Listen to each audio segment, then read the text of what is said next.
não recomeçar e tentar recuperar algum do tempo também que temos aqui, porque não podemos, estivemos a conversar sobre os temas que estavam a falar, ganhamos para outras conversas paralelas.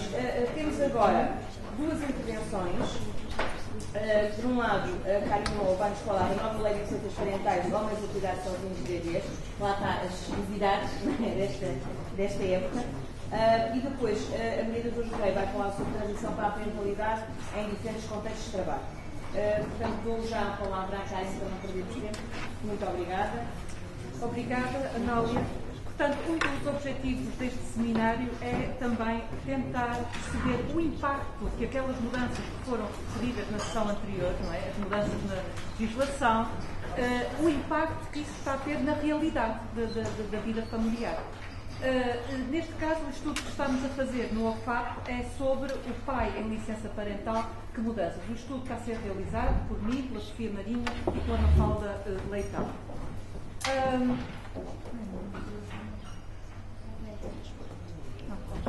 Portanto, o ponto de partida, como eu referi, foi a última alteração à legislação sobre proteção à maternidade e paternidade, que vem justamente reforçar os direitos do pai. Em 2009, a licença de paternidade passa de 5 para 10 dias obrigatórios, mais 10 dias opcionais. Por outro lado, é introduzida a tal licença parental inicial com duas componentes. Por um lado, pode ser partilhada e, por outro lado, há um incentivo à partilha. Se o pai gozar pelo menos 30 dias consecutivos, ou 15, dois grupos de 15 dias, depois da mãe regressar ao mercado de trabalho, o tempo de licença parental inicial bem paga aumenta um mês. E existem duas opções, 4 meses mais um mês pago a 100%, ou opção 5 meses mais um mês pago a 83%. Esta mudança levou a uma primeira alteração importantíssima: o aumento da percentagem de casais que partilham a licença. Até 2009, antes de sair esta legislação, só 0,6% dos casais partilhavam. Em 2011 já temos 21% dos casais a partilhar. Isto significa que temos, em 2011, 16.719 homens que, teoricamente, agora vamos ver o que é que acontece na realidade, ficam em casa sozinhos com os bebés durante pelo menos 30 dias consecutivos. Aqui, na coluna do lado direito, tem, portanto, 16.719 homens, que representam 21% das tais licenças partilhadas. Em 2010 já eram 20%, e os dados de 2009, portanto, mas aqui temos que ter em conta que estes dados só respeitam, portanto, a lei entrou em vigor em maio de 2009, portanto, os 23% que estão aqui não devem ser interpretados como um dado que depois vai diminuindo, porque só estão aqui as licenças partilhadas entre maio e dezembro, ok? Portanto, os 2 anos que interessam mais são os 2 últimos anos, e já temos dados os primeiros 6 meses relativamente a 2012, e os dados que temos mostram que ou houve uma estabilização ou vai até haver um ligeiro aumento dos casais a partilhar. Portanto, curiosamente, podemos dizer, a crise vai afetar, digamos, esta partilha da licença. Para já, os dados provisórios mostram que não. Ou vai estabilizar mais uma vez à volta dos 21%, ou então parece haver já um ligeiro aumento. Podemos depois falar disso, o que é que representam estes 21%? É muito ou pouco? Mas isso é uma discussão que podemos ter a seguir. Por outro lado, se repararem na última coluna, podem ver que qual é a opção preferida? É a opção pelos 180 dias, portanto, 5 meses mais os 6 meses. 59% dos casais optam pelos 6 meses e não pelos 5 meses. E nas entrevistas vocês vão ver, uma das grandes razões apontadas pelos casais é o facto de poder ficar em casa com a criança durante mais um mês, portanto os 6 meses em vez de só os 5 meses. Portanto, o principal objetivo do estudo é perceber as vivências dos pais que gozaram o mês de licença inicial parental. E nós temos 3 perguntas de partida. Portanto, em primeiro lugar, do ponto de vista dos homens, como é que foi construído e vivido esse período de licença? Por vezes diz, os homens que ficam em casa um mês estão a gozar férias. Portanto, estão ou estão a gozar férias, portanto, vamos tentar. Experiências de processos de mudança, que impactos se associam a este tempo em que o pai está de licença em exclusivo? Em segundo lugar, em que medida é que estas vivências vêm questionar a desigualdade de género? Portanto, os modelos de masculinidade e feminilidade mais convencionais, nomeadamente a ideia de que o pai é o provedor e a mãe é a principal cuidadora. E, finalmente, eu não vou poder falar muito desta terceira pergunta, só referir um pouco por alto, em que medida é que a licença inicial, a parental inicial, desculpa, está ao contrário, facilita a conciliação entre vida familiar e vida profissional. Portanto, aqui partimos de uma dupla abordagem do ponto de vista teórico ou metodológico. Por um lado, partimos de uma perspectiva interacionista que, como sabem, sublinha a ideia da autonomia do autor. Os autores constroem, são proativos, constroem e negociam as suas práticas, mas, por outro lado, também partimos de uma perspectiva estrutural que sublinha a influência dos contextos normativos e institucionais. Isto é, há sempre, não só, como dissemos na sessão anterior, uma regulação feita pelos próprios, mas também há uma regulação exterior às famílias, e temos de ter em conta esses constrangimentos. E aqui eu queria referir 4 contextos que, no caso das licenças, é muito importante nós analisarmos.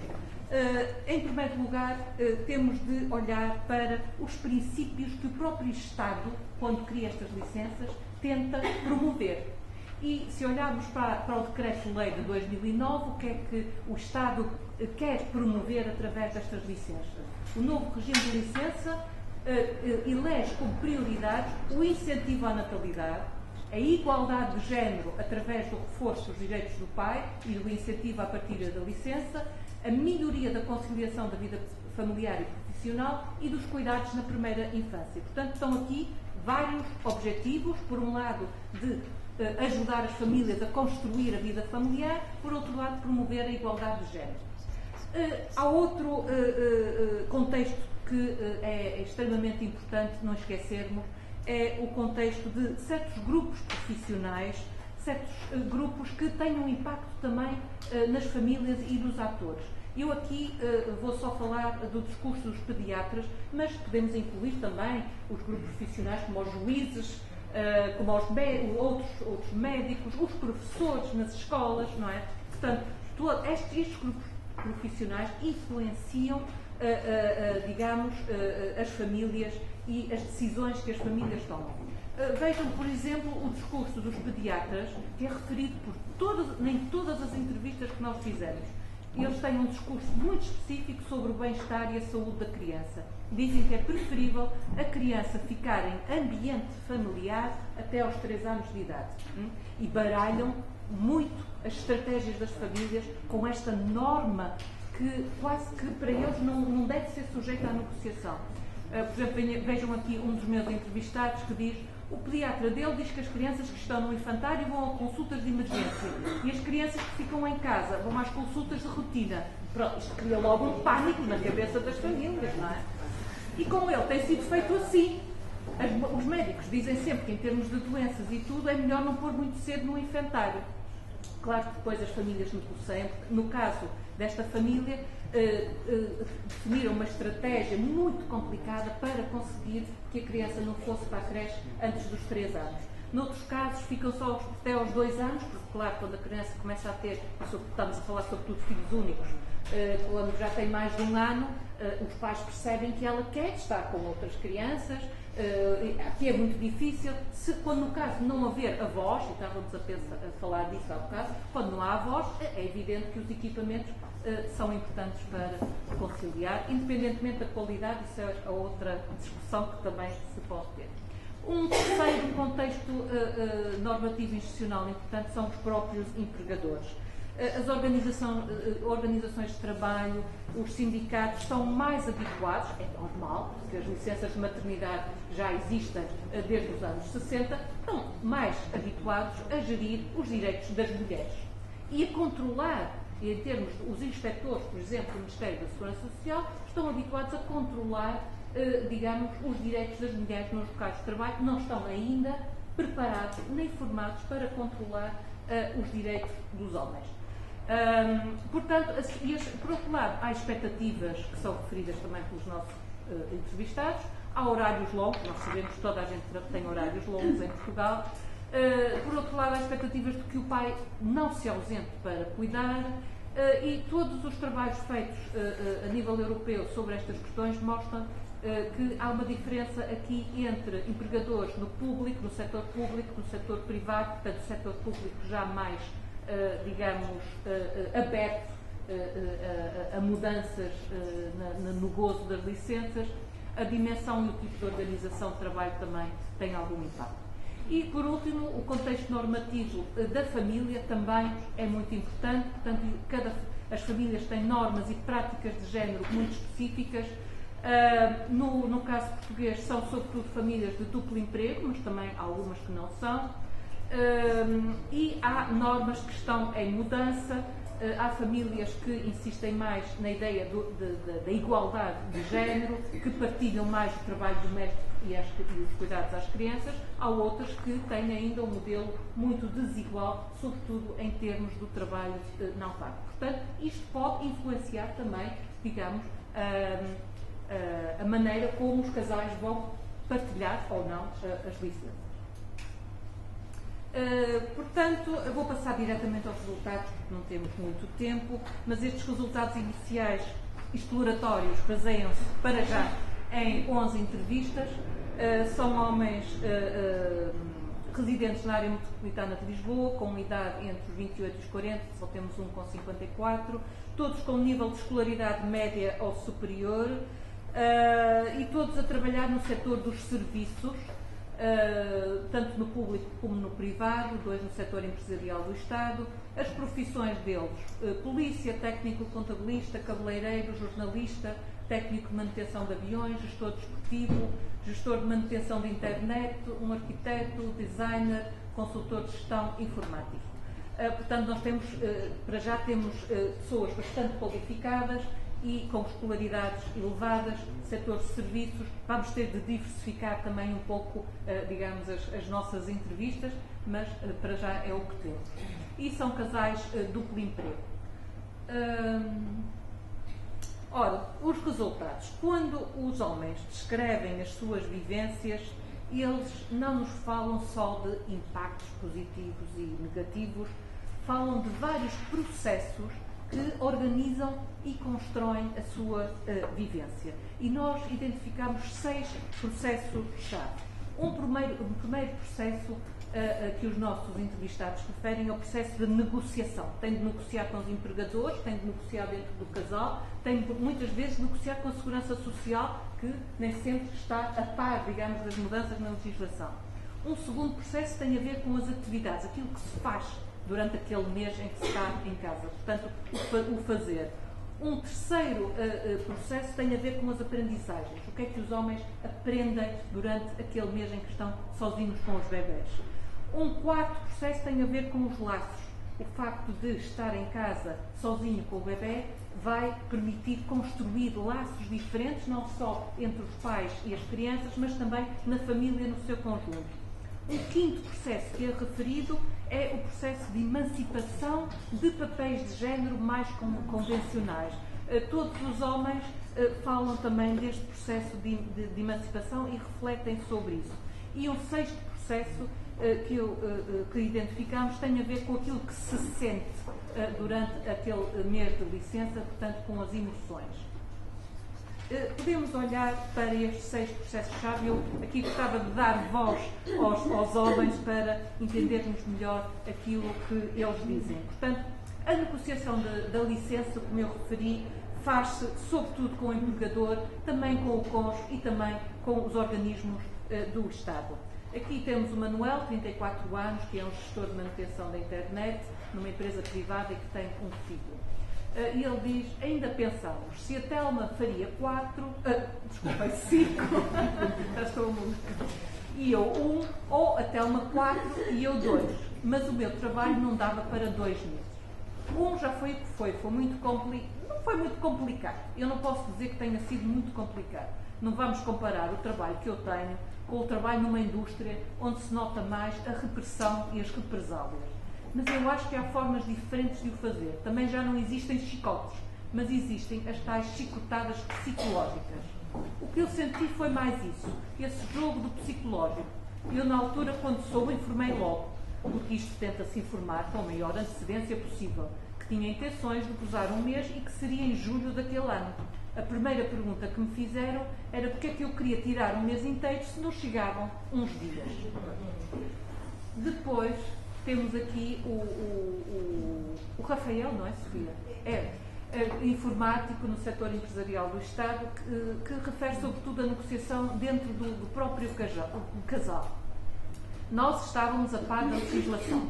Nós preferimos que ela, a minha mulher, gozasse o máximo e depois só então entrei eu, porque ela estava a amamentar e então havia toda a vantagem nisso. É engraçado porque este entrevistado, noutra parte da entrevista, diz: nós ainda somos, ou eu ainda sou suficientemente antigo para achar que a mulher tem um papel mais importante nos cuidados aos filhos. Mas no fundo ele já estava a questionar essa ideia.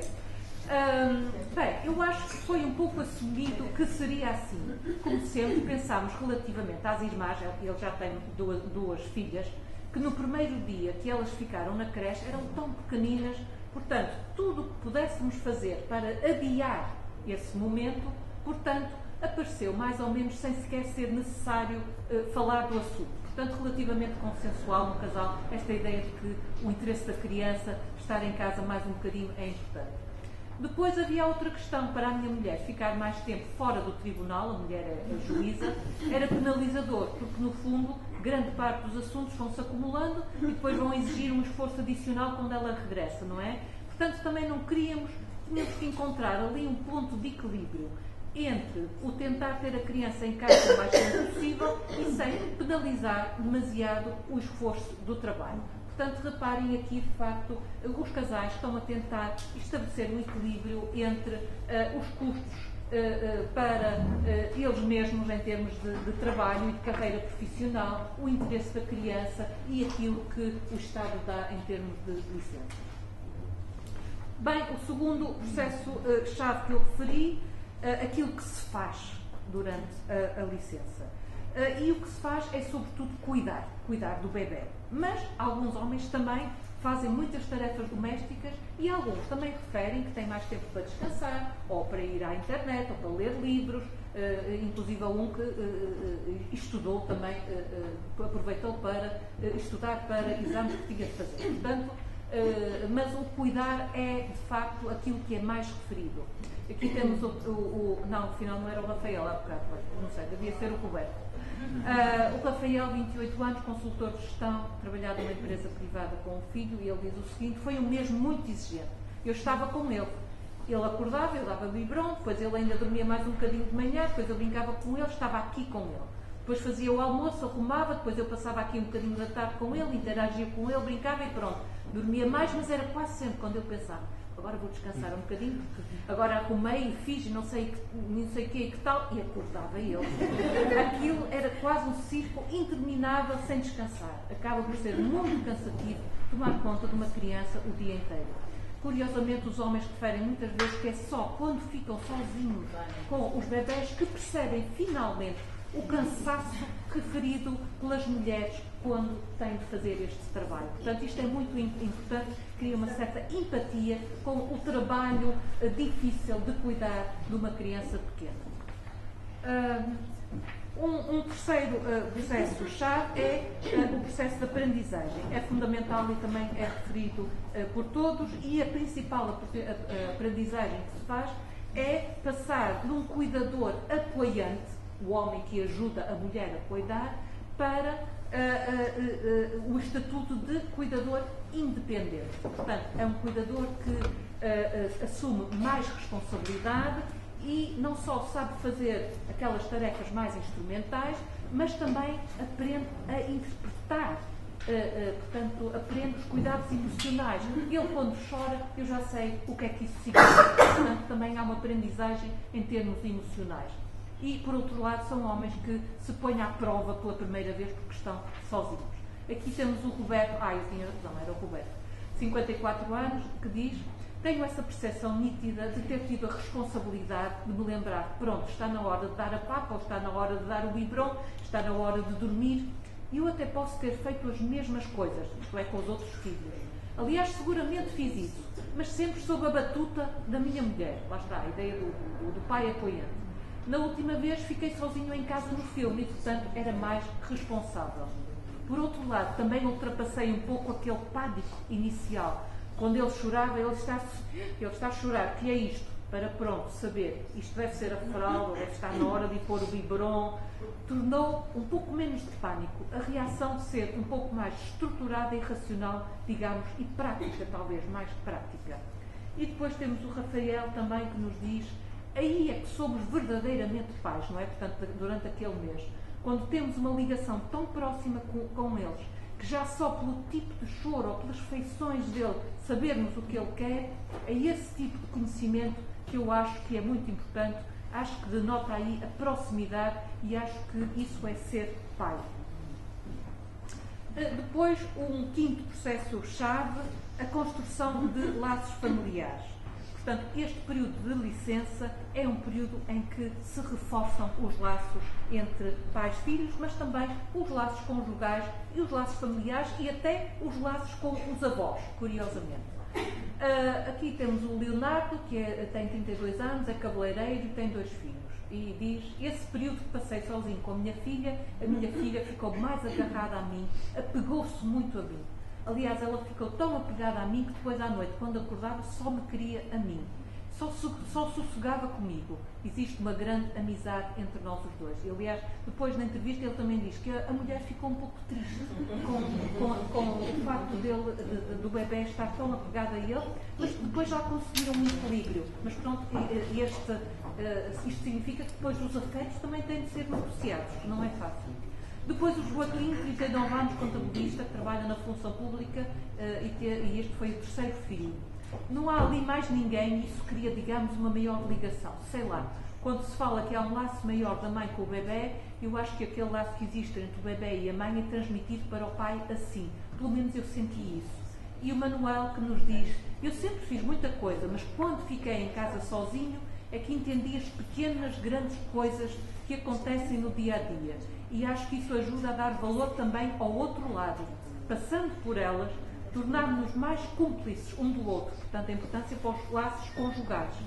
E acho que isso também ajudou bastante à relação conjugal. E, por último, ainda não é o último, pronto, é quase, o processo de emancipação, portanto, do homem e da mulher em relação a papéis pré-concebidos. E, em alguns homens, mas não todos, só numa minoria, podemos até falar de uma certa subversão das relações de género. Aqui temos o Manuel, que nos diz: eu acho que este é um dos tais que tenta subverter e que reflete sobre a subversão das relações de género. Eu acho que a igualdade, não só as atividades domésticas, não é só as preocupações, não é só a licença partilhada, com todo o devido respeito, e eu acho que tem muito valor. Eu acho que é o outro lado, é o lado de realmente entender o homem. Agora, o outro lado custa mais, não é? Custa mais. O fazer as refeições, o estar o dia todo em casa, isso custa. Portanto, é bom partilhar esse lado. Vamos dividir este lado. O outro lado que é, até posso dormir com ele aqui aconchegado, sentir o calor. Apesar de eu, o homem, eu ter que acordar e ir até lá, depois, olha, vai buscá-lo. Pronto, eu fico com a pior parte porque é ir buscá-lo e tu ficas com a melhor parte, que é ficar com ele. Porquê é que não partilhamos ao contrário? Tu vais lá fazer o biberon, vais buscá-lo e eu dou-lhe na cama. Isso não acontece. E eu acho que isto é o próximo passo. Isto pode ser o próximo passo. Portanto, o homem deixar de ser apenas um apoio instrumental. E pronto, por último, eu achei curioso que todos os homens referem algumas emoções à volta daquele mês que passaram sozinhos em casa, falam de prazer, de gostar, de felicidade, de satisfação, vontade de, capacidade, responsabilidade, confiança, não só em si, mas também mais confiança no futuro da criança, pelo pai estar mais envolvido. ligação, proximidade, apego, amizade, desafio, pôr-se à prova, orgulho, calma, empatia, cumplicidade, maior cumplicidade com o cônjuge, mas também cansaço e também às vezes pânico, dificuldade, portanto, nas aprendizagens. Ora, um segundo resultado que eu gostaria de partilhar com vocês é o facto de existir uma diversidade de vivências. Eu até agora só referi, digamos, os processos transversais a todos os homens. Mas quando analisamos aquelas dimensões, aqueles processos que eu referi, encontramos, de facto, diferentes experiências, não é? E nós definimos para já, porque é um trabalho exploratório, 4 perfis ou 4 tipos de vivência. A mais tradicional é a vivência condicionada. Uma vivência bastante tradicional também é a vivência de ruptura, depois uma vivência inovadora de maior autonomia e, por fim, uma vivência inovadora de subversão dos papéis de género. Vamos ver rapidamente do que é que se trata. Portanto, a vivência condicionada é marcada pela presença de uma terceira pessoa. Pode ser a mulher que tira férias e, portanto, no fundo, o homem não fica sozinho. Pode ser a mãe ou a sogra do entrevistado que dá apoio. Por exemplo, temos um entrevistado que, da parte da tarde, vai sistematicamente para a casa da mãe. A mãe prepara o almoço, etc. Portanto, ele, no fundo, só está durante 2 horas de manhã sozinho com o bebê e depois está em casa da mãe. Ou uma empregada doméstica também, que, por exemplo, vem todas as manhãs e que acaba por dar apoio. Neste caso, o pai sente mais responsabilidade, faz algumas aprendizagens, mas continua a considerar-se um pai apoiante, por contraponto à mãe, que continua a ser a cuidadora principal e a cuidadora natural.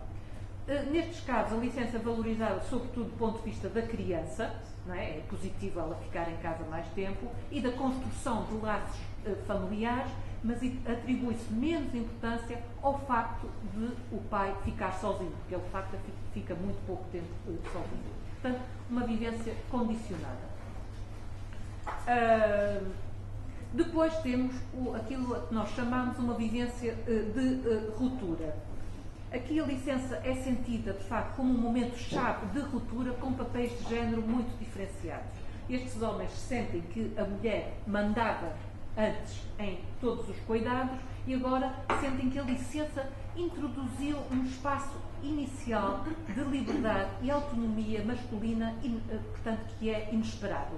Num contexto em que, de facto, os papéis de género eram extremamente rígidos. Portanto, havia um contexto de duplo emprego e de cuidado feminino. Os homens não eram responsabilizados de todo pelos cuidados às crianças. Portanto, a autoperceção destes homens continua a ser a de um pai apoiante, mas agora eles sentem-se mais confiantes e sentem que descobriram um espaço que não é mediado sistematicamente pela mãe. Aliás, são estes que referem que saem um pouco da batuta da mulher, portanto deixam de estar sujeitos à batuta da mulher de uma forma tão sistemática. Depois, um terceiro perfil que nós intitulamos de vivência inovadora da autonomia é uma vivência em que um pai presente e participativo adquire o estatuto de cuidador independente em tudo que pode ser delegado nele. A licença, de facto, introduz poucas aprendizagens no cuidar, porque são homens que já sabiam fazer tudo, e como o Luís, o cabeleireiro, diz, eu nunca ia de paraquedas, já sabia fazer tudo. Aliás, os homens que ficaram em casa durante os primeiros 15 dias a seguir ao nascimento, isso também contribuiu para aprenderem a fazer, e muitos deles sobretudo estes, já sabiam fazer quase tudo. Mas sentem também que é um último passo para a autonomia total em termos de prestação de cuidados. São homens que falam de um tempo de atividade intensa e eles não só cuidam do bebê, mas têm tarefas variadas e de uma responsabilidade acrescida. Portanto, a percepção, a maneira deles se verem a si mesmos é como pais autónomos. Para além de reforçar os laços pai-filho, sublinha-se a importância da construção de um sentimento de empatia muito forte com o cansaço do cuidador sozinho. A partilha da licença é considerada como positiva para a família no seu conjunto, reforçando os laços pai-filho entre cônjuges e também triangulares. e há uma forte valorização aqui do tempo do pai sozinho.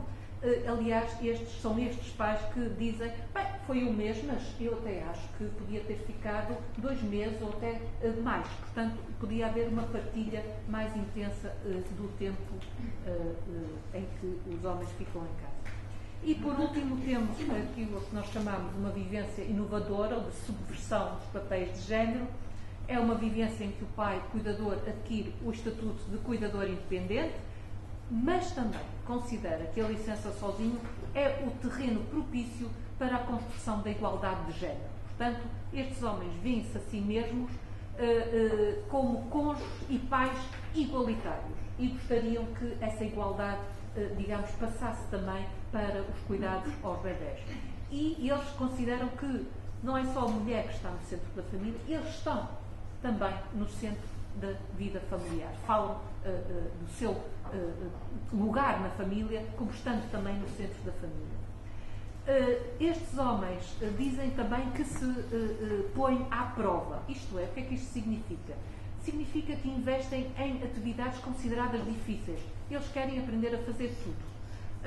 Por exemplo, querem saber conciliar, fazer aquela tarefa que é considerada difícil, por exemplo, pôr o bebê no carro, ir ao supermercado com ele, portanto, estar atentos ao mesmo tempo ao bebê que precisa de cuidados, estar a fazer compras, pôr-lo no carro, levar o bebê, por exemplo, quando se vai almoçar fora, serem eles também terem a cadeirinha para pôr, e falam sempre nos sacos, é preciso levar tanta coisa, mas eles querem aprender, saber o que é preciso levar, etc. Portanto, põe-se à prova. E tentam fazer tudo, não é? Fazer o almoço também, saber fazer todas as tarefas domésticas ao mesmo tempo. Portanto, são homens que se tornam mais reflexivos do ponto de vista das relações de género, questionando-se também sobre as diferenças entre homens e mulheres, consideradas como naturais. Portanto, assim, para além de reforçar os laços, a licença é valorizada como um momento em que o pai e a mãe se confrontam com normas culturais enraizadas sobre os papéis de género. Bem, e então, agora para concluir, uma primeira conclusão, o que é que podemos dizer? Qual é o impacto desta nova licença na igualdade de género? Bem, uma primeira conclusão é que, de facto, o impacto é diferenciado. Portanto, não temos homens a passar férias, mas também não temos só homens a questionar a igualdade de género. Temos uma diversidade de experiências. Por outro lado, é interessante ver o que é que promove, quais são os fatores que promovem a tal vivência mais, que questiona mais os papéis de género, não é? A vivência inovadora de subversão dos papéis de género. E aqui nós podemos identificar 4 fatores que são essenciais, que promovem esse tipo de vivência mais inovadora. Em primeiro lugar, estes homens têm um projeto de paternidade mais individualizado. Isto é, querem assumir tudo sozinhos e de fazer tudo à sua maneira. Ela faz assim, mas eu posso decidir fazer de outra forma. E, portanto, isto é ligado à percepção de um homem doméstico autónomo, igualitário e indiferenciado da mulher. Ou seja, que pode ocupar e substituir o lugar da mãe. Por outro lado, são homens que têm um comportamento proativo. Fazem um esforço adicional, portanto, põem-se à prova, como eu estava a dizer. Querem ter a certeza que sabem fazer tudo, mas tudo no trabalho não pago e até mais alguma coisa se for preciso. Depois, estamos a falar de casais igualitários. Portanto, casais em que já existe à partida o duplo emprego e algum duplo cuidado. Portanto, já são homens que participavam de alguma forma no trabalho não pago e que têm representações já que tendem a desconstruir e a neutralizar o género nos lugares e nos papéis familiares. Como eles dizem, pode ser ela, pode ser ele em tudo. E por último, são homens que não só valorizam, do ponto de vista da conciliação família-trabalho, a importância do trabalho e da carreira profissional, mas também enfatizam a importância da família e por isso querem encontrar um equilíbrio entre a carreira da mulher, do homem e o interesse da criança. Mas, vocês podem dizer, há outros fatores que foram referidos por estudos internacionais que são importantes, digamos, para promover este tipo de experiência. E é verdade.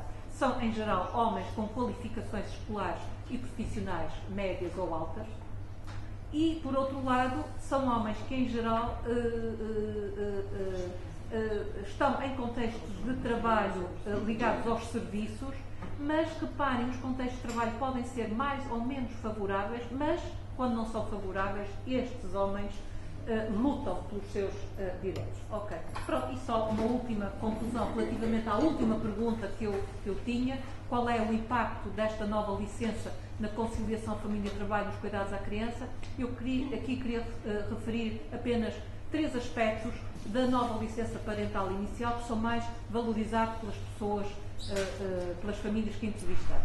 Em primeiro lugar, é considerado importante porque dá direito a mais um mês de licença bem pago. Por outro lado, como vocês viram, a possibilidade de cuidar da criança em casa até aos 7 meses, portanto, o interesse da criança também é muito importante, tanto para a criança como para os laços pais-filhos. E, por último, este incentivo à partilha é considerado importante para a conciliação família-trabalho porque permite repartir entre o homem e a mulher os custos da licença em termos profissionais. Pronto, e peço desculpa por ter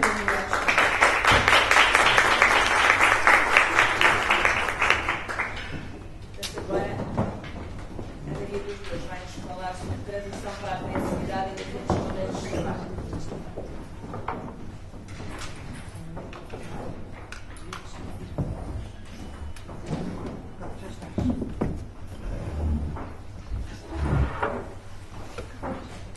A minha comunicação vai dar continuidade à apresentação da Karen, ainda que os dados que eu aqui vou focar sejam num momento imediatamente anterior àquilo que é a pesquisa realizada pela Karen, imediatamente anterior às mudanças ocorridas nas licenças parentais no nosso país. O que eu aqui procuro fazer é um centramento na análise dos contextos de trabalho e comparar algumas situações padrão portuguesas neste contexto organizacional de empresas do setor privado com o que ocorre noutros países. Portanto, aqui vai ser feita uma análise de diferentes experiências de transição para a parentalidade em contextos de trabalho de 3 países inscritos em distintos regimes de Estado de Providência: Portugal, o Reino Unido e a Noruega. Eu tenho que saber onde é que é certa. Aqui, esta? Acho que é no rato. Olha, pronto. 3 países com 3 regimes de Estado de Providência, como eu dizia. Portugal, inscrito normalmente como um país mediterrâneo, ou na Europa do Sul, a nível do regime de Estado de Providência, o regime liberal inglês e o social-democrata da Noruega. O âmbito deste trabalho inscreve-se num projeto europeu de Transitions, que procurava precisamente analisar os processos de transição para a vida profissional e para a parentalidade em diferentes países da União Europeia. 8 países estiveram envolvidos. Utilizámos metodologias qualitativas combinadas, desde foco de grupo a trabalhadores, entrevistas às chefias, análise documental das políticas das organizações e depois entrevistas biográficas a pares recentes. As principais publicações resultantes deste projeto, a última é já deste ano, Transitions to Parenthood in Europe. Um outro livro mais centrado na análise das organizações saiu em 2009, Work, Families and Organizations in Transition, e há vários artigos publicados, entre os quais um na Community Work and Family, creio que estará ali, pelo menos a revista está, se não estiver o artigo. Portanto, alguns dos elementos que aqui vou apresentar encontrar-se também nestes textos. Portanto, o contexto que a Karen aqui fez ao tema é aquele que eu teria aqui para vos apresentar. Estamos numa época em que há uma nova configuração a nível dos ideais de parentalidade.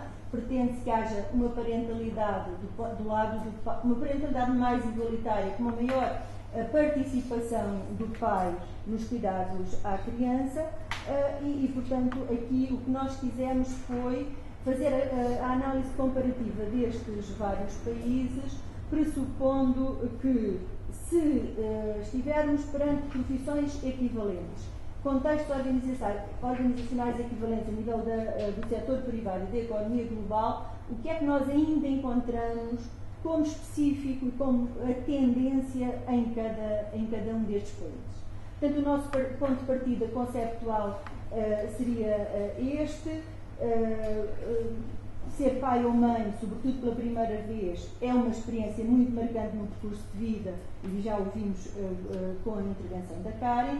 Os percursos de vida de mulheres e homens são constituídos a partir da interseção de dimensões de vária ordem, a nível do contexto institucional, a nível das organizações e a nível das dinâmicas familiares e das relações de género. Portanto, é isso que aqui temos como intenção, ver estes processos de transição para a parentalidade e ver de que modo eles refletem estes contextos e as condições em que mães e pais, eu aqui também vou apresentar alguns casos de mães para comparar com os dos pais, como é que as mães e os pais, em que condições fazem essa gestão do cotidiano a nível das suas carreiras profissionais e a nível das suas vidas familiares, pressupondo que todos estes vetores se intersetam e se interinfluenciam. Este contexto já é desnecessário nesta fase do dia, mas, em todo caso, convém lembrar que os regimes de Estado de Previdência, os padrões culturais de cada país têm normas mais ou menos normas específicas que influenciam, nomeadamente, o modo como mulheres e homens estão no mercado de trabalho, e desde logo a taxa de emprego feminino é um indicador por excelência para nós percebermos qual é a relação das mulheres com o mercado de trabalho e com a vida familiar. E assim nós temos aqui o exemplo de que, se bem que Portugal aqui apresenta a taxa de emprego mais baixa, apresenta por outro lado também uma taxa de trabalho em part-time muito mais reduzida do que aquela que nós encontramos, seja relativamente ao Reino Unido, seja relativamente à Noruega. E logo isto tem influência no modo como as famílias, como pais e mães, organizam a sua vida familiar, nomeadamente quando têm filhos pequenos. O outro elemento que a Karen aqui referiu é o das licenças parentais. Aqui temos uma visão, pode não estar exatamente atual relativamente à Noruega, porque sei que está a haver aqui alguma mudança, mas vê-se desde logo que a Noruega se destaca por tempos muito mais prolongados de licenças pagas a 100%, e Portugal aqui, apesar de tudo, aparece com uma licença mais generosa, mas inferior àquela que nós vemos estar instituída, seja no Reino Unido, seja na Noruega. Mas vale a pena referir que temos neste momento os 10 dias obrigatórios do pai, acrescentados de outros 10 dias opcionais, ao que se pode depois também acrescentar ainda o tal mês de que a Karen falou para Portugal. A nível dos sistemas de cuidados a crianças, nós temos também aqui um regime que combina muito serviços privados com ambas para as crianças até aos 3 anos de idade, juntamente com o público e também a família. O contraste com a Noruega é de que a Noruega tem efetivamente estruturas de apoio públicas, também privadas, mas subsidiadas. A nível dos contextos de trabalho, eu iria então apresentar muito brevemente o que caracteriza estas empresas onde nós entrevistamos pais e mães. Esta empresa, com um nome fictício, PPC portuguesa, corresponde a uma multinacional, é uma empresa na área da consultoria sediada em Portugal há muitos anos. Os seus recursos humanos são, sobretudo, constituídos por pessoal com formação superior. Caracteriza-se ainda por uma grande intensidade de trabalho, elevado turnover e com uma ausência de políticas de conciliação de trabalho e família que vão para além daquilo que está consagrado na lei. Portanto, a empresa não possui políticas de igualdade e de conciliação, não tem protocolos com infantários, nem presta qualquer tipo de apoio neste âmbito. Nas ocasiões de maior pressão para cumprirem prazos, os trabalhadores abdicam muitas vezes dos seus direitos e, por exemplo, as mães que têm direito ao tempo da leitação referiram sistematicamente que não conseguem usar esse tempo. Não é que a empresa proíba o uso do tempo, mas como elas fazem uma gestão autónoma do seu tempo face aos trabalhos e aos prazos que têm para cumprir, sentem-se na contingência de, se vão utilizar esse tempo, sobrecarregar os colegas e ficam numa situação de grande incomodidade. Portanto, os entrevistados referiram que a empresa tende a ser restritiva no reconhecimento dos direitos no campo da articulação trabalho-família e menciona aqui esta citação: a empresa é sempre comedida a conceder os direitos. Se o pai abdicar da sua licença de paternidade, a empresa até lhe agradece. E sei mesmo que no passado muitas mães não chegavam a ter condições para usar a licença de maternidade. Creio que há de facto uma cultura que se vai instalando e que revela que as empresas agora receiam que inspeções ou verificações da parte das autoridades oficiais possam encontrar mães a trabalhar no uso da licença de maternidade e, portanto, acautelam o mais possível estas situações, o que não quer dizer que as mães não estejam muitas das vezes a trabalhar em casa, que é também aquilo que as novas tecnologias, em parte, vão permitir. O contexto de trabalho da empresa do Reino Unido, uma empresa do ramo financeiro, era este de que, situando-se no centro de Londres, os trabalhadores queixavam-se de residir longe do local de trabalho. Isso implica grandes percursos e grandes consumos de tempo, o que gera dificuldades no recrutamento das pessoas que querem trabalhar nestas condições e também elevadas taxas de turnover. Estas empresas passaram mais cedo que nós por processos de transformação e de restrição em nome da crise e da necessidade de poupança e de racionalização de recursos, e o infantário existente na empresa teria sido fechado havia pouco tempo, quando foram feitas as entrevistas. Portanto, os trabalhadores queixavam-se que não poderiam usar já estes recursos, que em tempo poderiam ter usado, e queixavam-se destas fracas políticas de conciliação entre o trabalho e a vida familiar. E o discurso de uma das mães entrevistadas vai neste sentido, de que se sentia culpada se pedisse para gozar uma licença não paga. Os meus colegas e chefes não tiveram filhos.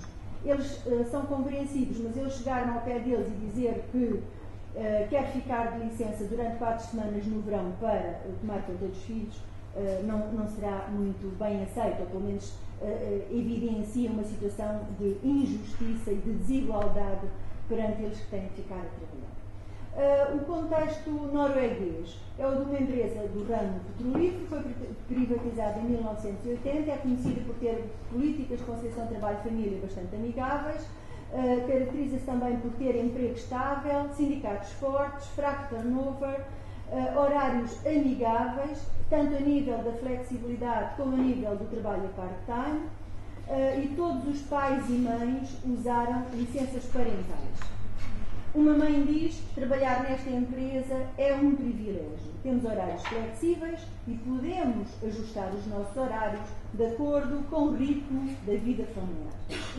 Ora, olhando então para as transições para a parentalidade e para os casos que selecionámos, nós temos aqui então casos de mães e pais, todos eles com ensino superior, altas qualificações, a trabalhar nestas 3 empresas do setor privado que se inscrevem naquilo que são as características de uma empresa da economia global. Então, a transição para a parentalidade em Portugal corresponde a este contexto de trabalho que eu classifiquei de intensivo e constrangedor das opções dos pais e das mães. E tenho aqui 2 exemplos, o da Catarina e o do Rodrigo. A Catarina, com 34 anos, mãe de uma criança de 2 anos, com formação superior na área de economia e da gestão, é uma manager consultant. O marido é bancário, também com uma atividade profissional bastante exigente do ponto de vista dos tempos. Ela usou 4 meses de licença, o marido abdicou do uso da licença, portanto ela ficou-se por 4 meses, procurou que fossem o mais plenos possível, disse que por vezes lhe chegava ao telefone e procurava não responder às imensas solicitações que ia recorrentemente tendo da parte de colegas e da empresa. Queixou-se da falta de apoio quando a filha nasceu, até porque é já de uma geração de uma avó trabalhadora. E, portanto, avós trabalhadores e avós trabalhadoras estão menos disponíveis para dar esse apoio de que ela eventualmente necessitaria, não tendo dito o pai a participar nesta experiência da parentalidade após o nascimento da criança. Portanto, não conseguiu usar o tempo da lactação. Se conseguiu ainda restringir o seu tempo de 4 meses em casa, o menos invadido possível pelas solicitações do trabalho, já o mesmo não acontece relativamente ao tempo da lactação. E ela diz, está bem que eu até ainda saio mais cedo do que os meus colegas, mas eu sair mais cedo é sair a horas ou meia hora depois da hora, porque se o horário é das 9 às 6, e se eu normalmente, e os meus colegas ficam cá até às 9 da noite, se eu sair daqui às 6h30, até já estou supostamente a usar o meu tempo, mas não, estou a usar algo que tenho direito, mas fico sempre também com esta situação de desconforto.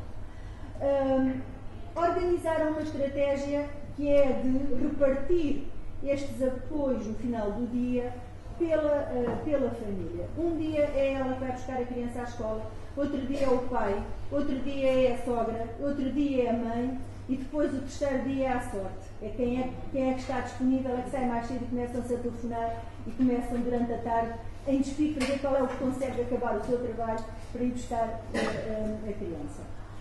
Diz ela, é muito complicado, não me considero infeliz, gosto da minha vida, mas é uma vida difícil. A minha vida profissional é complicada e nunca me perdoarei se desistir, isto é para a Vanessa, se desistir de ter outro filho por este motivo.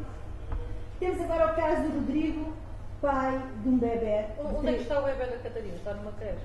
Está num infantário. O Rodrigo era pai de um bebê de 3 meses quando nós o entrevistámos, com 33 anos, também na mesma posição e situação profissional. A mulher estava a gozar a licença e o que é que o Rodrigo nos contou relativamente ao seu tempo de uso da licença? Na altura ainda estávamos com os 5 dias obrigatórios. Ele disse, o Rodrigo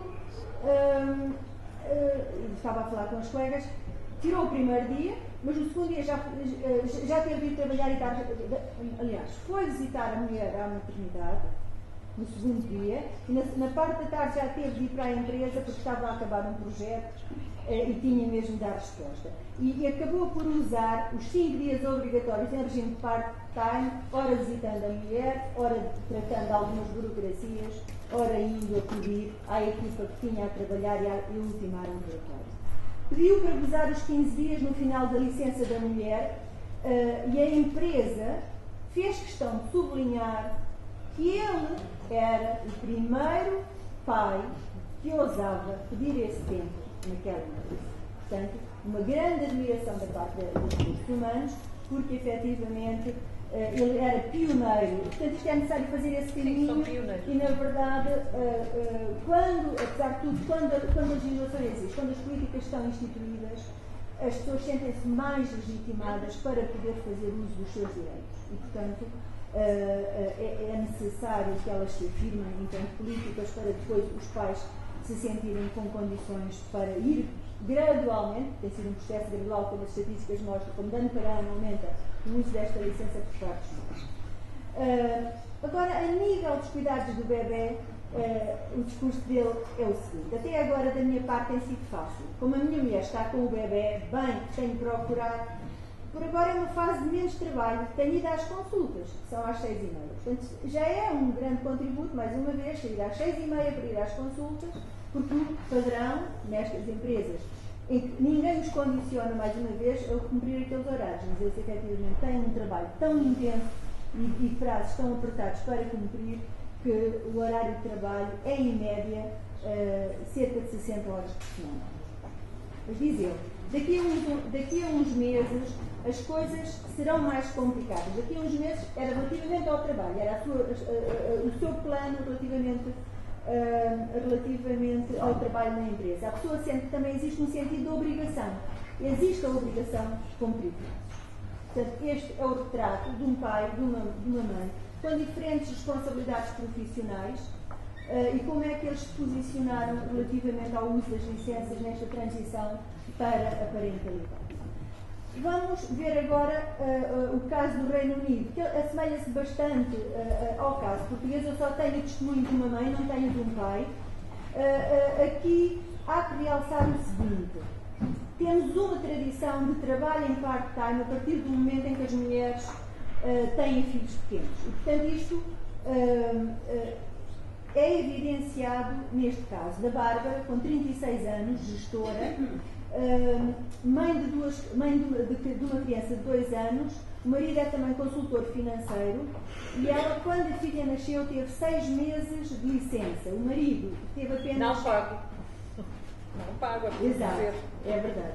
1 ou 2 dias não pago. Regressou ao trabalho em part-time a 60%, negociou esta sua despromoção porque sentia-se culpabilizado, então, portanto, propôs ganhar um salário abaixo daquilo que ganhava antes e assume-se como a principal cuidadora, enquanto que reconhece no marido esse papel principal de ganha-pão. É ela quem faz a maior parte do trabalho doméstico e declara que, quando estava para voltar ao trabalho, sugeriu ao chefe um corte no salário pois não queria estar no mesmo nível de antes, para não se sentir numa situação de desigualdade face aos colegas. Sentir-me culpada perante os meus colegas a trabalharem mais horas do que eu. Sentimos nesta empresa sempre culpadas, diz ela, por causa do trabalho, por causa do filho, por tudo isso. Portanto, o ambiente é um ambiente muito culpabilizador e muito, também como em Portugal, as questões do uso das licenças e da vida familiar são de facto de foro pessoal e não são assumidas como algo de responsabilidade social ou pública. Ora, os casos da Noruega, a transição para a parentalidade em contextos de trabalho que são identificados como amigáveis, family friendly. A Anita, com 36 anos, mãe também de uma criança de 2 anos, também diplomada e altamente qualificada, optou por uma licença parental de 1 ano e 80%.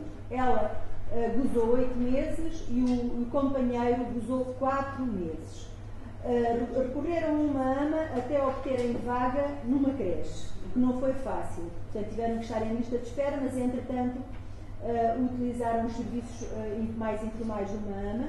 A Anita está em horário flexível, mas a full time, entra bastante cedo, regressa à casa e às 16 horas, às 4 da tarde, já está em casa. E ela diz: estou surpreendida. Toda a gente dizia que a minha vida iria mudar muito depois de ser mãe, mas não acho. Acho que foi positivo, mas não me sinto a ter de fazer grandes sacrifícios. Portanto, conseguiu ajustar os seus tempos, o seu trabalho, as suas atividades profissionais à vida familiar, tanto mais que há aqui uma situação de grande partilho e grande envolvimento do pai. Depois temos o Ben, pai também de uma criança de idêntica idade, que gozou 5 meses de licença parental. O comentário dos colegas noruegueses é que, apesar de tudo, é um volume de tempo além daquilo que é mais padrão, mesmo na Noruega. Há menos casos de pais a gozarem tanto tempo. A companheira tinha gozado 7.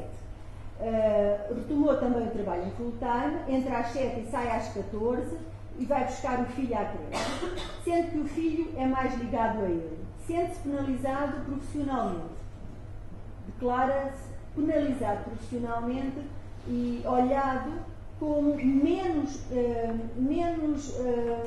valorizador da sua atividade profissional porque investiu neste tempo de licença parental e investiu nos cuidados ao filho quando ele nasceu. Assume muitas tarefas domésticas e declara-se mesmo cansado. Trabalho desde que me levanto até que me deito. No trabalho, em casa, no jardim, e depois o meu filho anda sempre atrás de mim.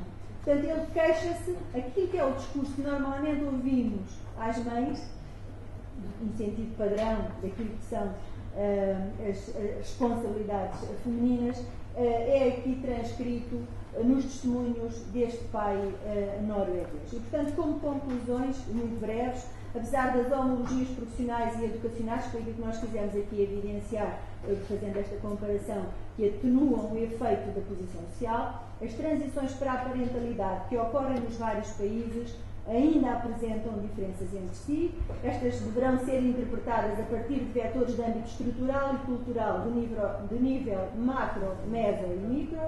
Os regimes de género dicotomizados estão ainda presentes nos modos de viver a parentalidade, ainda que tendem a ser retrabalhados e atenuados. Existe ainda um gap entre o que são as políticas de igualdade e de conciliação e depois as práticas efetivas que as pessoas se sentem em condições de assumir. Ter um filho, então, nos contextos de trabalho de Portugal e do Reino Unido, ainda é mais visto como uma questão do foro pessoal e individual do que na Noruega, que evidencia aqui uma maior responsabilidade social e política. Muito obrigada. Vamos então rapidamente com o tempo de debate. Muito obrigada às duas. A duas foi particularmente aqui, consegui contrair aqui um bocado mais o tempo, podemos ter aí no tempo do debate. Mas também a intervenção da Karen tinha mais elementos de informação mais importante. E o qualitativo demora sempre um pouco mais, não é? Também a expor. Portanto, intervenções, isto são questões todas muito desafiadoras e novas e interessantes. Sim, Ricardo. Na minha intervenção anterior, se havia alguma, quando falou das diversidades das vivências, a questão era o pai que ajudava, portanto, havia ali duas, que era a condicionada e a tutora. Queria perceber se havia dados sobre o peso, ou seja, se havia a chamada de referência. Era assim tão esmagadoramente a mulher, a mãe, ou mesmo na questão do apoio e daqueles que eram os homens que partilhavam mais as responsabilidades, qual é que se há dados sobre isso? Isto é uma pergunta relevante porque o discurso depois é repetido nos tribunais, onde se tem que decidir a convivência com a criança, é com base exatamente nesta lógica. E, portanto, reparte-se, os ingleses chamam de winner take all, ou seja, a figura primária de referência fica praticamente o tempo todo e o outro fica com nada, quando as coisas não são assim tão lineares.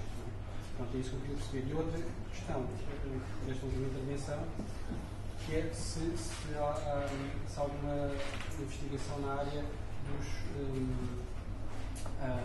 profissionais liberais e microempresários. Porque esta questão da licença parental, no meu caso, que eu sou microempresário, a minha é irrelevante. No sentido, nem exercito, nem pagar a mim mesmo, não fazia sentido. Se há alguma investigação sobre isso, que é uma parte significativa da população. Empresas em nome individual. Mais perguntas? Mais perguntas ou comentários? Bom dia. João Pereira, da Comissão para a Cidadania e Igualdade de Género. Aliás, eu queria felicitar as duas intervenções e a intervenção da Maria das Questões veio de certa forma também fazer aqui um complemento à primeira da Karen Wolf. E a minha primeira questão, para os dados da Karen, como está aqui a Presidente da CIC, também tive eventualmente a ter aqui alguma informação que eu não tenho, até minha curiosidade nenhuma. E aqueles 59,41 das licenças já partilhadas hoje, não é? E este salto dos 20% num tempo que vai ser um salto muito interessante.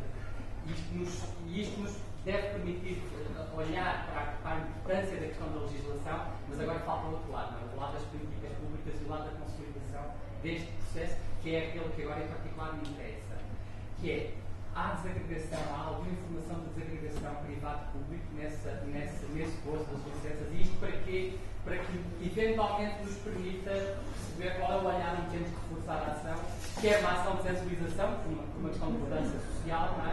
Quer também uma ação fiscalizadora e inspectiva por parte das autoridades competentes nessa área.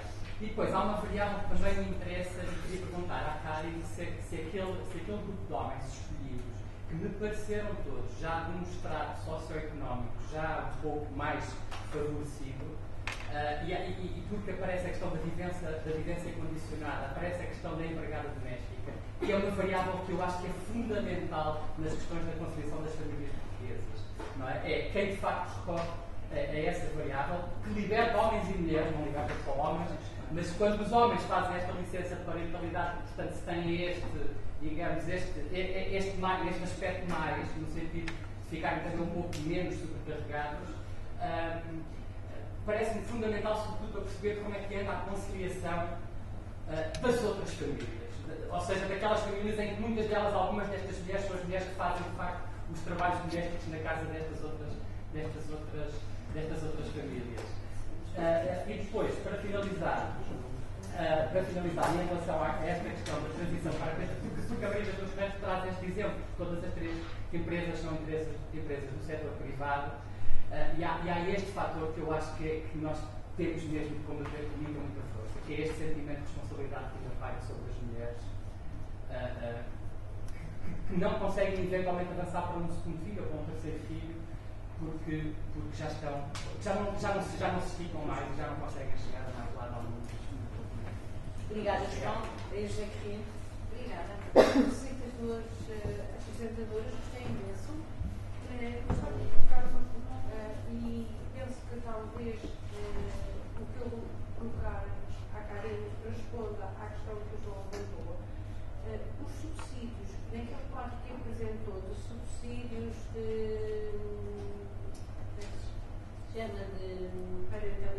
parentalidade, há uma evolução crescente de 2011 para 2010 para 2011, uma vez estamos para o 2009 de parte, mas eu penso, não sei se estarei errado ou não, e esta é a questão que coloco, se reporta só à segurança social, porque nós não recolhemos dados. É um passo que estamos a dar, é tentar recolher os dados da administração pública. Provavelmente até aumentará essa porcentagem, não sei. Aqui é só segurança social. Isso eu quase que tenho a certeza. Porque nós, até há pouco tempo, mas não sei se provavelmente terá alguém do Ministério do Trabalho que poderá responder por mim, mas penso que nós, no nosso site de dossiê de género, colocámos mesmo, para não haver questões, da segurança social. E o nosso próximo passo é avançarmos para a administração pública para conseguirmos ter um conjunto, é isso que nos interessa. Eu ando a fazer logo por isso há 10 anos, mas talvez seja mais eficaz se for o INE, próprio INE, digamos, Então juntamos, então temos de juntar. Eu acho que estamos todos a caminhar nesse, porque tem que ser. O setor que no fundo é mais aberto a este tipo de licença é o setor que está fora nas estatísticas. Exatamente. Portanto, depois ficamos prejudicados até em nível internacional. Portanto, em termos de licença de paternidade, neste momento, devemos estar quase nos 90%. Mas como a administração pública não aparece... De qualquer forma, tem um sistema convergente, não é? O sistema convergente já são os novos contratos da administração dos trabalhadores em funções públicas, que esses já entram nessa É uma questão meramente estatística. Eles põem no mesmo... Quem é cargo. Mas esses já entram.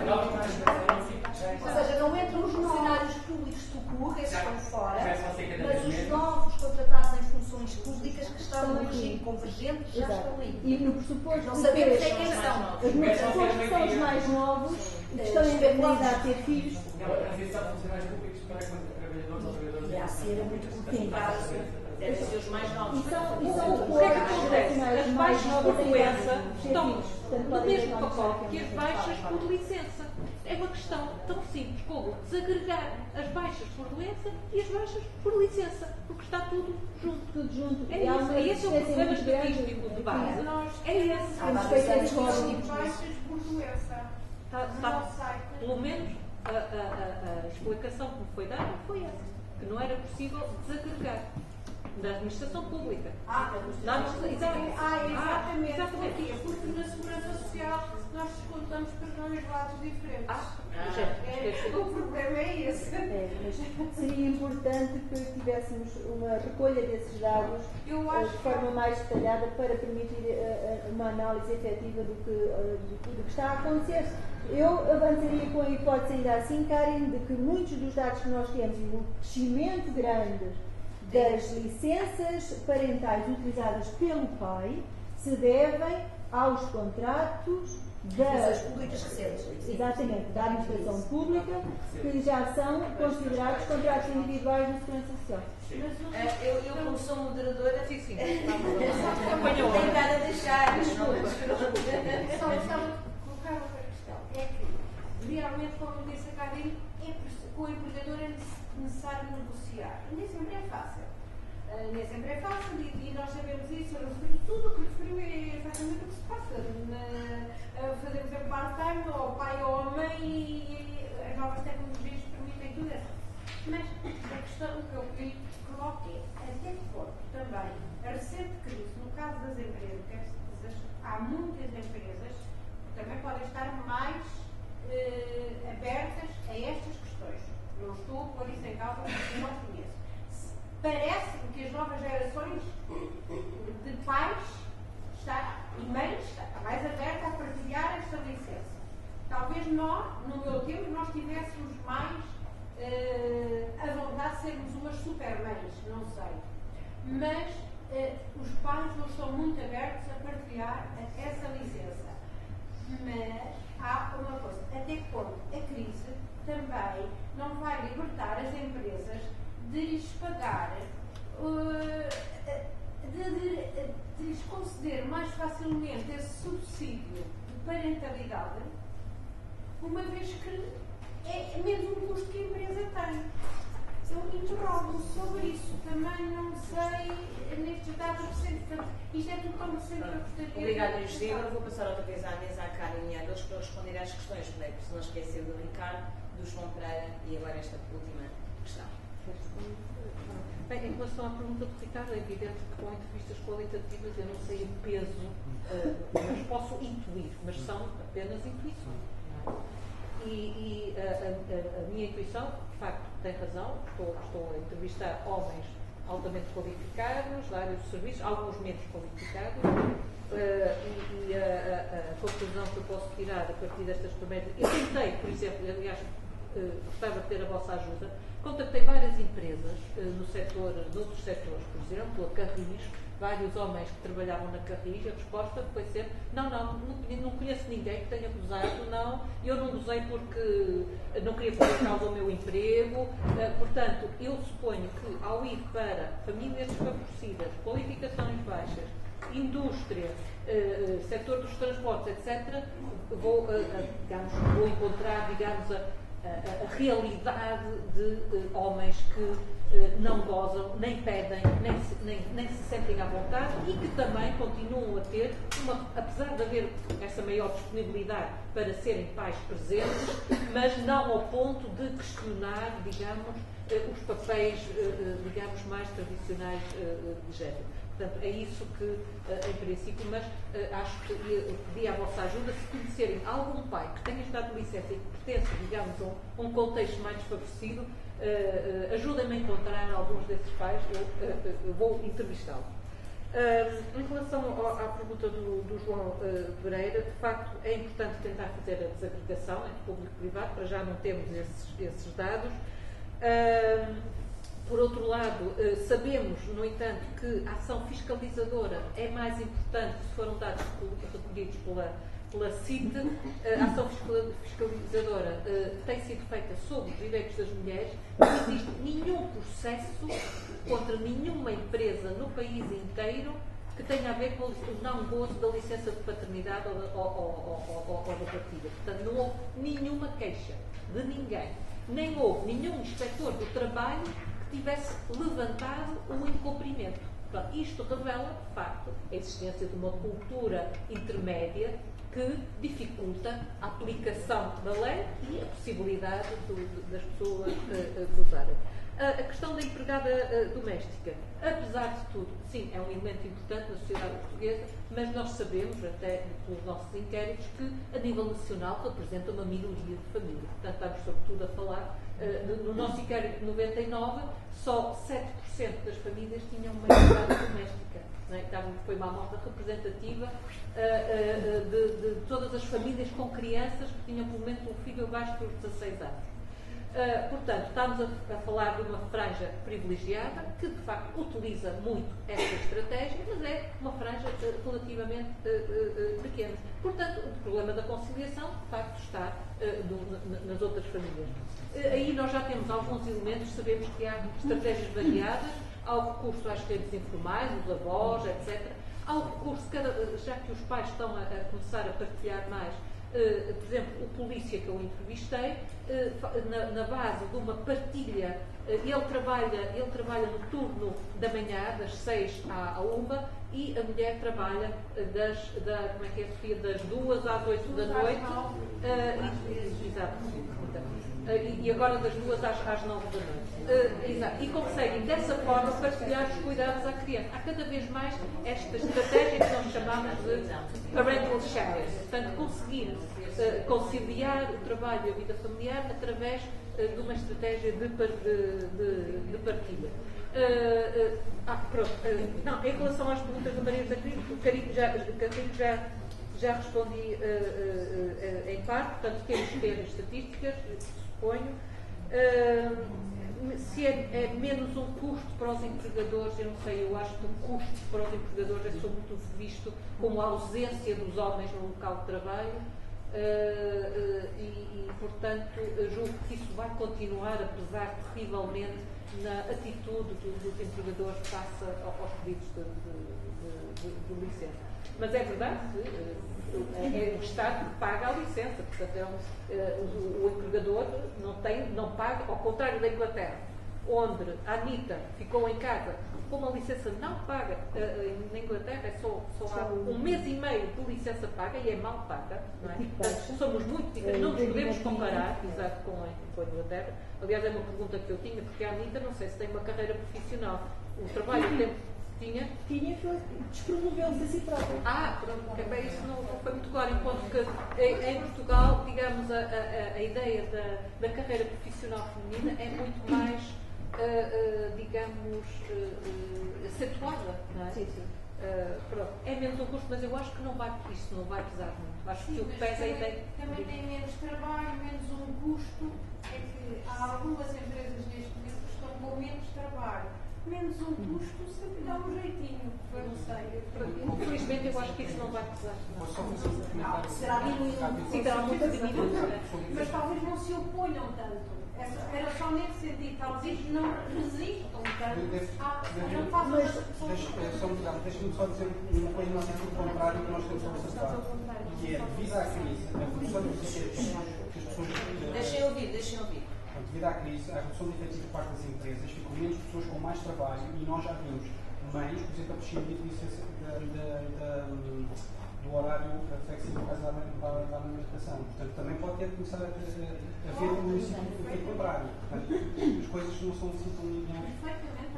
Pois, eu diria que são efeitos que eventualmente se autoanulam ou que se reequilibram, porque pode haver algum excedente pessoal, mas cada vez menos, e parece-me que as empresas já estão tão magras, que qualquer elemento dos seus recursos humanos que falte é necessário e faz a diferença. Portanto, mas admitirei que em alguns setores isso possa ser até um fator positivo e eventualmente até um incentivador da natalidade em tempo de crise, já que. E por que não? Mas são situações, não temos elementos e, portanto, podemos avançar hipóteses, mas não temos certezas. A nível das hipóteses, eu diria que os casos em que nós estamos no setor privado a encontrar pais no uso das licenças, de um mês ou mais, estão muito associados, nomeadamente, a situações em que os homens têm autonomia e capacidade de gerir o seu tempo, os seus horários. Eventualmente eles conseguem conciliar, eu poderia talvez aqui também os empresários em nome individual, fazer a gestão dos seus tempos de trabalho sem abdicar do rendimento, no caso dos empresários em nome individual, ou do ponto de vista das suas atividades profissionais, eles conseguem, apesar de tudo, reequilibrar. Eventualmente ficam com a criança em casa de manhã, depois levam a casa da avó e eles levam o computador e ficam a trabalhar um bocado. E há muitos discursos neste sentido, não sei se são todos, mas tenho muitos discursos neste sentido, dessa conciliação do trabalho em regime flexível com esta utilização da licença, se eventualmente o seu trabalho não requer a presença no local de trabalho. Quanto aos empresários em nome individual, há a nível europeu orientações e diretrizes que preconizam as licenças para os trabalhadores nestas situações. Talvez a doutora Sandra possa... Mesmo hoje em dia a legislação portuguesa do Código do Trabalho já faz alguma equiparação para trabalhadores liberais. Portanto, não poderei dizer exatamente agora aqui em que circunstâncias é que são, mas hoje em dia, por exemplo, a questão levantava-se muito aos advogados, por exemplo, ou às pessoas que estavam no desemprego, ou pessoas que tinham outro género de atividade e que nunca podiam usar a licença parental, e hoje já não é exatamente assim. Portanto, é uma questão de informação, porque já é possível, e como o paradigma mudou, e não estamos a falar em que a mãe dá ou parte do seu direito ao pai para ele usar, mas há a licença que deixou de ser de maternidade ou paternidade, mas de parentalidade, e portanto há direitos próprios da mãe e direitos próprios do pai no gozo de licença parental. Então, também um pai que seja um trabalhador liberal poderá ter direito ao gozo da licença parental em partilha. E os 10 dias, mais os 10 dias e também nesta questão da partilha. É importante ver com a segurança social essa questão. Respondendo ainda ao João, relativamente às famílias mais desfavorecidas que não estiveram aqui muito em discussão e em análise nestes casos. Há, de facto, situações de maior facilidade de conciliação, da mesma maneira que há situações dramáticas. E há muitos testemunhos que poderiam ter aqui sido hoje trazidos para referenciar isso. Sobretudo pessoas que moram, dávamos aqui o exemplo deste caso do Reino Unido, longe do centro, residindo longe do centro de Londres. Temos tantas situações em Lisboa idênticas. Estou só a recordar uma de uma empregada administrativa que residia em Azeitão, saía de casa todos os dias às 6 da manhã para estar às 8h30 em Lisboa, no centro de Lisboa, que saía deixando passar todo o trânsito e aguardando que as chefias a que ela estava a dar apoio também fizessem as suas reuniões de fim de dia para chegar a casa às 9h30 da noite. E, de facto, são situações dramáticas do ponto de vista da conciliação trabalho-família em que estas mães têm de delegar, não é? Eu estou a falar sobretudo de mães que são os testemunhos que têm. Estas mães delegam, em alguns casos, nos companheiros, se eles têm mais disponibilidade de tempo. Quando eles têm vidas profissionais também complicadas, serão outros familiares, outros apoios que elas se têm de discorrer. Mas só uma nota aqui interessante para ficar a realçar estas questões das dificuldades de conciliação trabalho-família. Em muitos dos estudos e em muitos dos inquéritos, quando nós temos não apenas dados qualitativos, mas dados quantitativos, e depois deste estudo nós fizemos um outro sobre um inquérito à qualidade de vida no trabalho e na família, e quem mais se manifesta a queixar das dificuldades de conciliação trabalho-família são os profissionais qualificados com responsabilidades de chefia, porque efetivamente as suas responsabilidades e os seus tempos de trabalho e de permanência na empresa transformam o cotidiano de trabalho nestas jornadas de 60 horas de semana, ao passo que em profissões menos qualificadas, com menos exigências do ponto de vista do seu desempenho, as pessoas são mais capazes de cumprir o horário, logo fazem uma melhor gestão do seu tempo familiar, porque cumprem os horários. Agora, o grande problema nacional, efetivamente, tal como noutros países, era aí que eu estava a comparar a situação portuguesa com a inglesa, é no uso do tempo exagerado, a nível do local de trabalho. No entanto, pronto, temos situações, por comparação com a Noruega, bastante distantes, mas nós temos uma utilização do tempo de trabalho exageradíssima e é por isso que nos falta tempo. Portanto, somos pobres em tempo fora do tempo profissional. E, portanto, falta para a família e falta para a parentalidade.